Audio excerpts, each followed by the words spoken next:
guys, for today's video, samahan nyo ako, punta tayo sa Calamba. And for today's video guys, magtatagalog muna tayo ng kaunti para makaintindi naman yung mga viewers natin na mga Tagalog. So tayong mga Bisaya is tayo lang muna ang mag-a-adjust dahil nakaintindi naman tayo ng mga salita na Tagalog.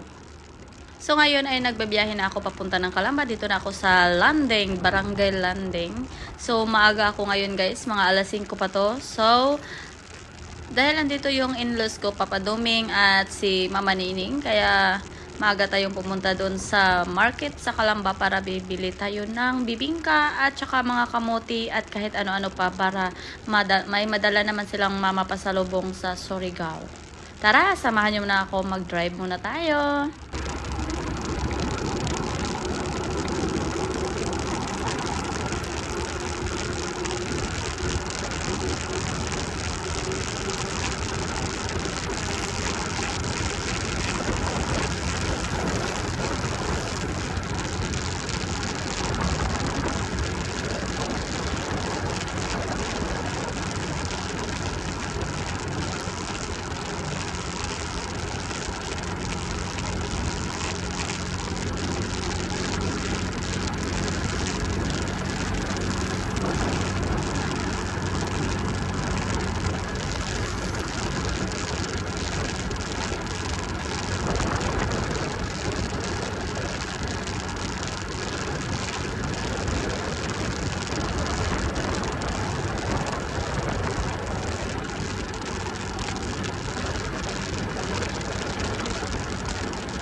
Dito na tayo guys. Dito ako una bumili ng mga tinapay at saka bibingka.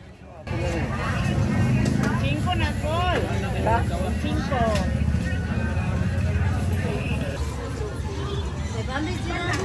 500? Ay, 550 di ay. Kamu ko to. O, kuan man dari. 550. At dahil nakabili na ako guys, uwi na din ako kasi maaga silang umalis si Papa at si Mama Nining ngayon pa uwi ng Surigao.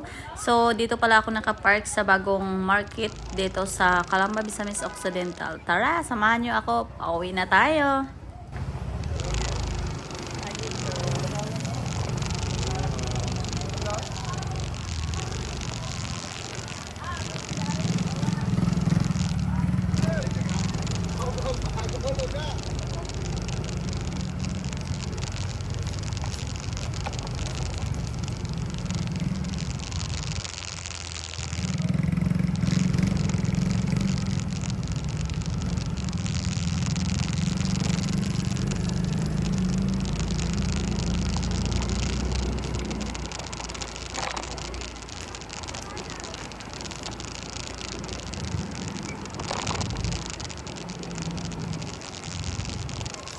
At dadaan muna ako dito sa may bus terminal guys kasi dito may nagtinda dito ng moron. So bibili din ako ng moron para may dagdag pasalubong din para sa Surigao.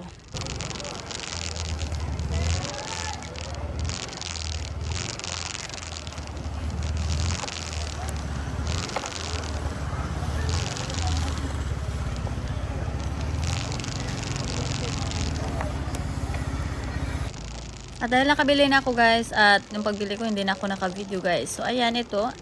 So nabili ko sa moron guys is bali 600 kasi sa tatlong pack is tulo 100 nila. So sa isang pack is 5 piraso. So bali 15 pieces, 100 lang siya guys. Kaya dinamihan ko bali 600 pesos yung binili ko guys.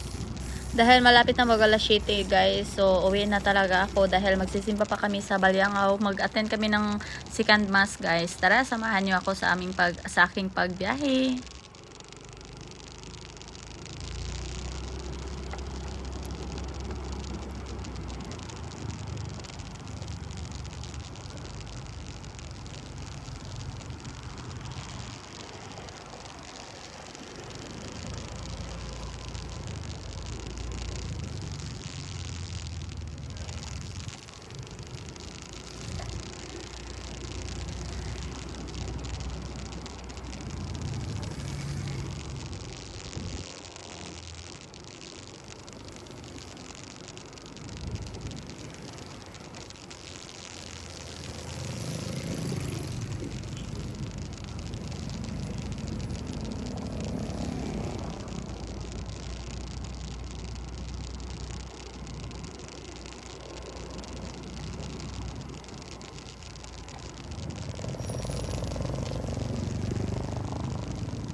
Yeah.